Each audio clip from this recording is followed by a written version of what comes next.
નમસ્કાર દર્શક મિત્રો, વડોદરા ટુડે ન્યૂઝમાં આપનું સ્વાગત છે. વડોદરા શહેરના સયાજીગંજ પોલીસ સ્ટેશન વિસ્તારમાં પોલીસને મળેલી બાતમીના આધારે પરશુરામ ભઠ્ઠામાં અંબે માતાના મંદિર પાસે જાહેરમાં જુગાર રમતા 6 ઇસમો ઝડપાયા છે. Police inspector એસ.જે. પંડ્યા અને એલ.જે. મિયાત્રાના માર્ગદર્શન હેઠળ સર્વેલન્સ સ્ક્વોડે રેડ પાડીને રોહિત ડાભી, સાવંત મારવાડી, કલ્પેશ માળી, અજીત ચૌહાણ, મોહમ્મદ રાજ, અલ્તાફ રાણા નામના કુલ 6 આરોપીઓને પત્તાપાનાનો જુગાર રમતા રંગે હાથ પકડી લીધા. પોલીસે આરોપીઓ પાસેથી અંક જડતી અને દાવ પરના મળીને કુલ ₹16,630નો મુદ્દામાલ કબજે કરી જુગાર ધારા હેઠળ ગુનો નોંધી કાયદેસરની કાર્યવાહી હાથ ધરી છે.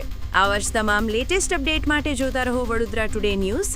નવું વર્ષ એટલે કે વિક્રમ સંવત 2082ના શરૂઆતથી વડોદરા ટુડે ન્યૂઝ ચેનલના ગુજરાત રાજ્યના તમામ શહેરના તાલુકા જિલ્લાના દર્શક મિત્રોને ખાસ વિનંતી કે અમારા વડોદરા ટુડે ન્યૂઝના તમામ સમાચાર જોવા માટે હવે અમારા ફેસબુક, યુટ્યુબ, ઇન્સ્ટાગ્રામના પેજને લાઇક કરો, શેર કરો, સબસ્ક્રાઇબ કરો અને કોઈપણ સમાચાર અને જાહેરાત અને તમારા વિસ્તારમાં કોઈપણ જાતની ગેરકાયદેસર પ્રવૃત્તિઓ ચાલતી હોય અને ભ્રષ્ટાચારની પોલ ખોલવી હોય તો અમારા વોટ્સએપ નંબર 9687328624 અથવા તો 9687906224 પર સંપર્ક કરવા વિનંતી.